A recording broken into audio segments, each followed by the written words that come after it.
বরিশালে বক্তৃতা করার পরে আমাদের একদল ভাই খেলাফত মজলিসের, তারা এইটা নিয়ে ভিন্ন দিকে রোপ করছে। কেন ভাই? আমি তো আপনাদের কথা বলি নাই।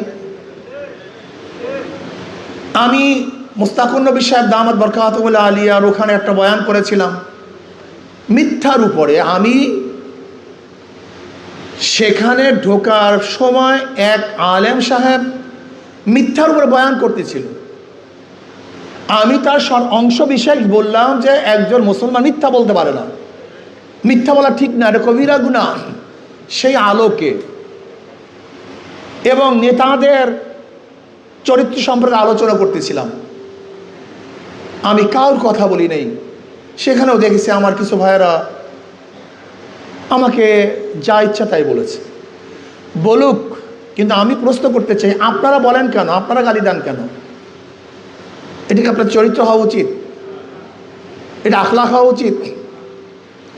আপনি আপনার নেতাকে ভালো বানাতে গিয়ে আর একজনকে গালি দিবেন, এইটা আপনাদের চরিত্র? বলতে মনে হচ্ছে আপনাদেরকে গালি দেয়, দেখ, সমস্যা কি? নবীকে গালি দেয় নাই। এমন কোনো গালি আছে যেই গালি নবীকে দেয়নি সাল্লাল্লাহু আলাইহি ওয়াসাল্লামকে? তার চেয়ে ভালো তার আগেও কেউ ছিল না, তার জমানাও কেউ ছিল না, কিয়ামত পর্যন্ত তার চেয়ে ভালো কেউ আসবে না। আল্লাহর পরেই তার মর্যাদা। সেই নবী আলাইহিস সালাতু ওয়াস সালামকে যদি এত গালি দিতে পারে, তাহলে আপনার নেতাকে গালি দেওয়া তো স্বাভাবিক। তো সমস্যা কি? কিন্তু আপনি গালি দিবেন কেন? আপনি একজনকে কুলুষিত করবেন কেন? আপনি আমাদের সমর্থক হয়ে এই কাজটা করবেন কেন? আপনাকে কেউ ডাকছে আমাদের পক্ষ হয়ে গালি দেওয়ার জন্য? কেউ বলছে আপনাকে গালি দেওয়ার জন্য, হাবল তাবল বলার জন্য, তিরস্কার করার জন্য, অপমান অপদস্থ করার জন্য বলছে আপনাকে কেউ? গালি দেন আপনি, বদনাম হয় আমাদের। ইসলামী আন্দোলন বাংলাদেশের নেতা কর্মীদের চরিত্র ভালো হতে হবে, আখলাকি হতে হবে। ইন্নাকা আলা খুলুকিন আযীম, উত্তম চরিত্রবান হতে হবে। আমরা ইবাদত করি, আমরা ইবাদত করি, আমাদের প্রত্যেকটা ইবাদত। কাজী আমি আমার নেতা কর্মীদের বলবো, খবরদার গালি দিবেন না। আপনাকে গালি দেওয়ার জন্য আমরা ভাড়া করি নেই। আমাদের সমর্থক হয়ে, আমাদের কর্মী হয়ে, আমাদের মুহিব্বিন হয়ে, আমাদের পক্ষ নিয়ে কাউকে উলঙ্গভাবে গালি দিবেন, কারোর ইজ্জাতকে হরণ করবেন, কারোর ইজ্জাত নষ্ট করার চেষ্টা করবেন, এটা ইসলাম না, এটা ইসলাম না, এটা ইসলাম হতে পারে না। খাস করে কোনো এক দলের নেতাকে আপনি কটূক্তি করবেন, এটা কেমন কথা হলো? এটা কেমন কথা হলো? এটা পছন্দ করি না।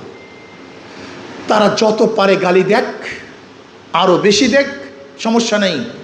কিন্তু আপনি কোনো অবস্থাতেই অযাচিত, অভদ্র, যা শরিয়াত আপনাকে হুকুম দেয় নাই, অনুমতি দেয় নাই, এমন কোনো শব্দ আপনি কোনো অবস্থাতেই কারোর সম্পর্কে প্রয়োগ করতে পারবেন না।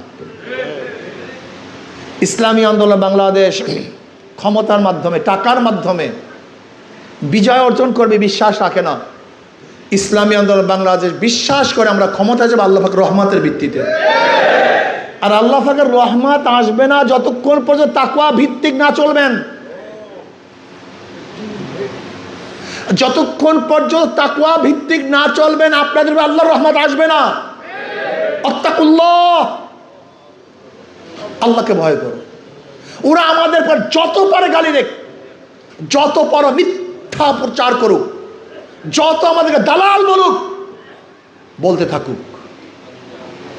আল্লাহ পাক ঘুমান না, আল্লাহ পাক ঝিমটি দেন না, আল্লাহ পাক সব কিছু দেখেন। আল্লাহ পাক ছাড় দেন, ছেড়ে দেন না। যারা মিথ্যা প্রচার করবে, কাযযাবাল্লাযীনা মিন ক্বাবলিহিম ফাআতাহুমুল আযাবু মিন হাইসু লা ইয়াশউরুন ফাআযাহুমুল খিজয়া ফিল হায়াতিদ দুনিয়া ওয়াল আযাবুল আখিরাত আকবার লাউ কানু ইয়ালামুন। যদি কেউ কাউকে মিথ্যা বলে, মিথ্যা প্রচার করে, অপমান অপদস্থ লাঞ্ছিত হবেই হবে, কোনো সন্দেহ নেই। কোনো সন্দেহ নাই।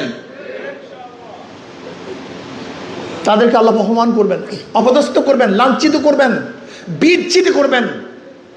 দেখেন না আমাদের বিরুদ্ধে যারা মিথ্যা ছড়াইছে, আল্লাহ পাক দুনিয়াতে তাদেরকে শাস্তি দেন নাই?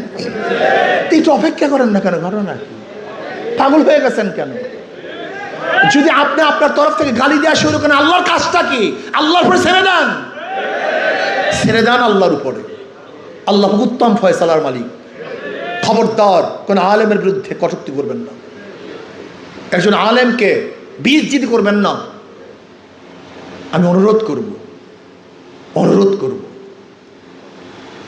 এরপর আসুন, ইসলামী আন্দোলন বাংলাদেশ এমন এক সংগঠন, আশা করি বাংলাদেশে ইসলামকে নিয়ে যারা কাজ করে তার মধ্যে অন্যতম সংগঠন ইসলামী আন্দোলন বাংলাদেশ।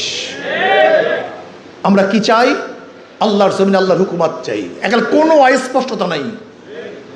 অস্পষ্টতা নাই। আমরা কি চাই? শরীয়ত আইন বাস্তবায়ন করতে চাই। কবে হবে? আগামী বছর, 1 বছর পর, 5 বছর, 10 বছর, 100 বছর, জানি না কবে হবে, জানি না। ইসলামী আন্দোলন বাংলাদেশ চায় আল্লাহর জমিন আল্লাহর হুকুমত কায়েম করতে, শরীয়ত আইন বাস্তবায়ন করতে। কবে হবে? কথা বলেন।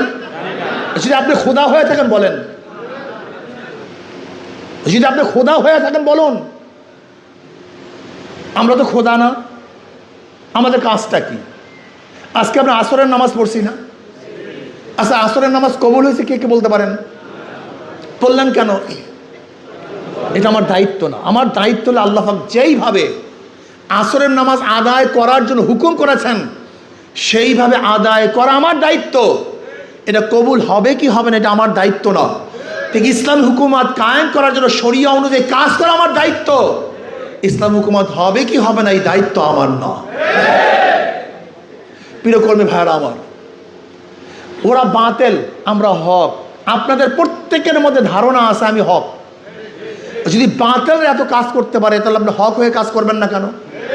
আমাকে প্রশ্ন জবাব দেন। এই জানমাল তো আপনার না।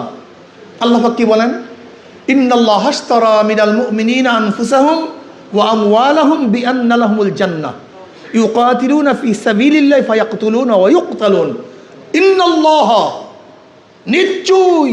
নিশ্চয়ই গ্রহণ করেছেন, ক্রয় করেছেন আল্লাহ। কি ক্রয় করেছেন? জান এবং মাল। কি ক্রয় করেছেন? মিনাল মুনাফিকিন, মিনাল কাফিরিন, মিনাল ফাসিকিন না। আল্লাহ জান মাল ক্রয় করেছেন মুমিনদের থেকে। কাদের থেকে? কে ক্রয় করেছেন? বিক্রি করেছেন কারা? কিসের বিনিময়ে? জান্নাতের বিনিময়ে। এ বিকৃত মাল।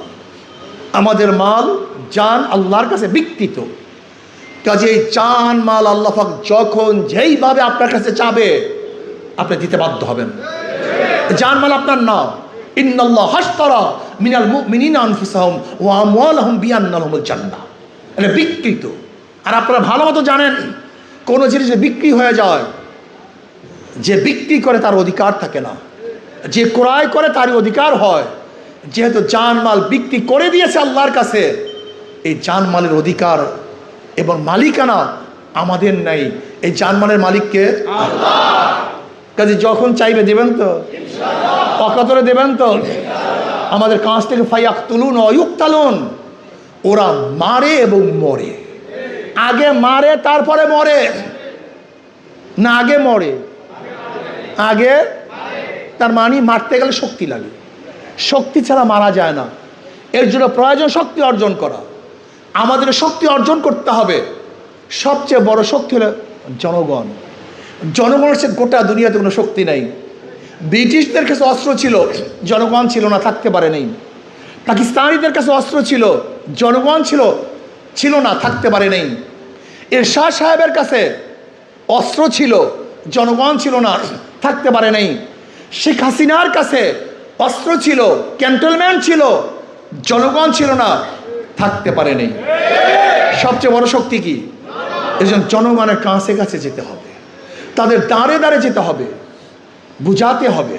আসুন অন্য কোনো আদর্শের মধ্যে মুক্তি নাই, অন্য কোনো আদর্শের মধ্যে শান্তি নাই, অন্য কোনো আদর্শ ঘুষ বন্ধ করতে পারবে না। আপনারা দেখছেন কয়েকদিন আগে মির্জা ফখরুল ইসলাম আলমগীর সাহেব বক্তৃতা করেছেন, দুঃখের সাথে আজকে 6 মাস হয়ে গেল, কিন্তু এখনো